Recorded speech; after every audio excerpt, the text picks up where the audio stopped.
One other guy I wanted to throw out, and I know he's not necessarily available right now, is Derek Carr. And the only reason I say that is because, and I know you love Derek Carr too as a quarterback, but I think with John Gruden, and I forget, I think it was one of his former quarterbacks was talking about this. He's a quarterback hoarder. He just loves to get new quarterbacks every single year. It was Mariota the last year.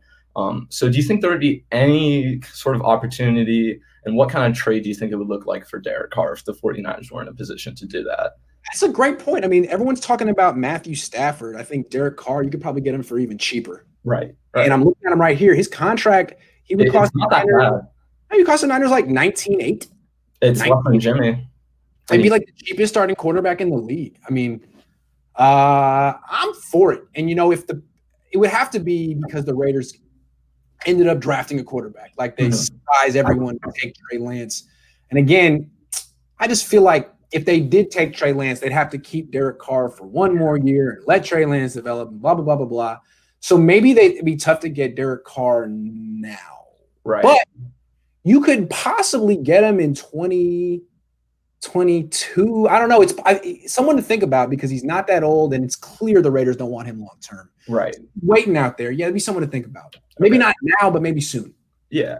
And on that same note, one more name I wanted to throw out, and we'll see. But do you think if Aaron Rodgers were to ever down the line feel like he was in the Jordan Love situation, the same situation that Brett Favre was in before him, and he's like, I just, let's say they get really close this year and then they don't come back and they regress. Do you think he would ever see himself in a 49ers jersey? Because I know everyone talks about it. He's from there. Absolutely. Yes, I think so. Yes, absolutely. And I think Kyle Shanahan, if he never finds his young stud quarterback that he can draft and develop, should be constantly looking at the AARP market of quarterbacks, because as we've pointed out, these quarterbacks can play into their 40s. You can't touch quarterbacks anymore. You can't touch wide receivers anymore. And Kyle Shanahan has a good track record with vets. So you give him a 40-year-old Hall of Famer, I think he could do good things as long as the guy is, in one piece. Because you give him the running game, you give him the play action game, it might work. So, yeah, Aaron Rodgers in a couple of years, maybe. Yeah, maybe. Yeah, good stuff, dude. I wanted to ask you one more thing, if you don't mind. Sure. So I know when we were trying to trade for Odell Beckham Jr. a few years ago, there was all this reporting that we had a similar package that the Browns offered to the Giants, but that essentially the Giants said to themselves, we don't want to send him to a place where he's going to look really, really great when we could also send him to Cleveland. Right. So, I know everyone's talking about Watson, Stafford, all the different quarterbacks. Do you think there's any of that shine still there with Shanahan, with teams saying to themselves, like, maybe we shouldn't trade this player to this situation?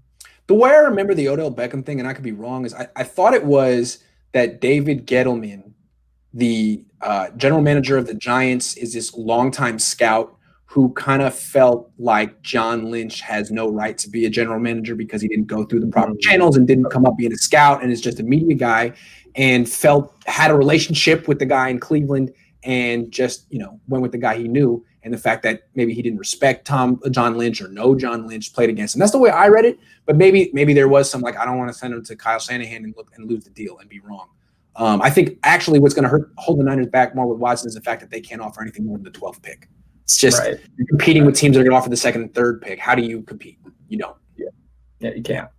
Unless Deshaun Watson says, I have to go to the 49ers, and it's the only team. Right.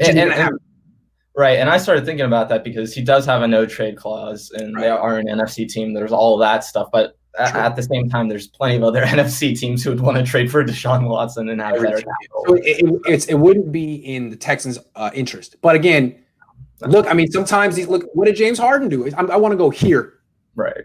I want to go there, and it's like, if that's what he does, he could do it. What choice do the Texans have? So, I mean, interesting.